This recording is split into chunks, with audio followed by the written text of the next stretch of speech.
Now we're going to go on to our first book. It's The Herd by Emily Edwards. You read it, Stefanie. Tell us all about it. I read it. Okay, so this is called The Herd, and it's... Okay, so I'm going to tell you the plot of the book, and then I'm going to tell you my experience of reading the book. It's a great story. It's so topical. It's about two best friends. They each have kids, and they have been friends forever. One of them's very like Brie Van de Kamp, you know, very upright and doing all the right things. And then the other one is sort of like an artist going with the flow, kind of. And the very upright woman, her daughter has some medical issue, which means she can't get the MMR vaccine.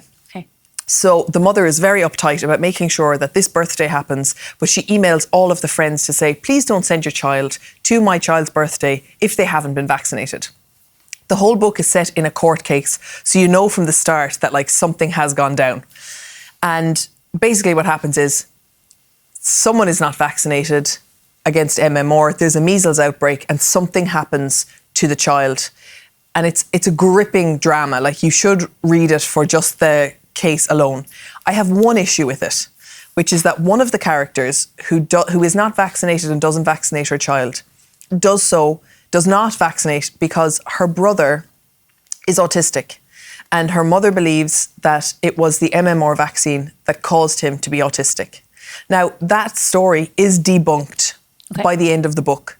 But if you don't read this whole book, then there is a chance that it is yet another piece of material out there that builds on top of this stuff that Andrew Wakefield has said back in the day that has been told, like, autism is not caused by vaccines. Yeah. That was fake news and it has been perpetuated so much that people still believe it. And so I think that there is and as an autistic person reading that, I was like sending pictures of the pages to my friends who are also autistic, being like, what am I meant to do about this? Now, by the end of the book, you know, she comes down, but I'm not sure that the book comes down hard enough on that narrative. But it's a very good book and you should read it. But you should also get your kids vaccinated. But I think as well as what you said there, it's kind of, I suppose, people fall victim to being on social media and just reading the headline and not actually reading the story. And suddenly you see everyone commenting underneath, giving out. And it's like, well, if you actually read the whole story from start to finish, or the article, you'll know what they're talking about. Because obviously, you know, sometimes I suppose headlines are meant to grab. So I guess in that sense, you're kind of saying, make sure you finish this. Yes, and there are these little vignettes through this book. Sorry to interrupt you, I just finished this point. So there are these shorter chapters throughout which are in italics, and those are the experiences of people who are outside the courtroom and they have their placards. So some of them are anti-vax, some of them are polio survivors who wish they had had opportunity to be vaccinated from polio, and so through those little chapters, some of them are just a full chapter of an anti-vax person and why they don't believe in vaccines, and it's quite confronting to read that in a vacuum where they're not being called out. And that was sort of, I could see my heckles getting raised by this book. Sounds absolutely like really worth the read. Yeah, Jamie, we're just going to go to you now next. Oh yeah, no, sorry, I was just going to ask you there, Stefanie, did you find it weird reading about a book in the current climate that we're in, you know, about, because do you know what, last year I watched Contagion, you know, that movie, and yes. Triggered isn't even the word. I nearly was rocking in my bed after watching it.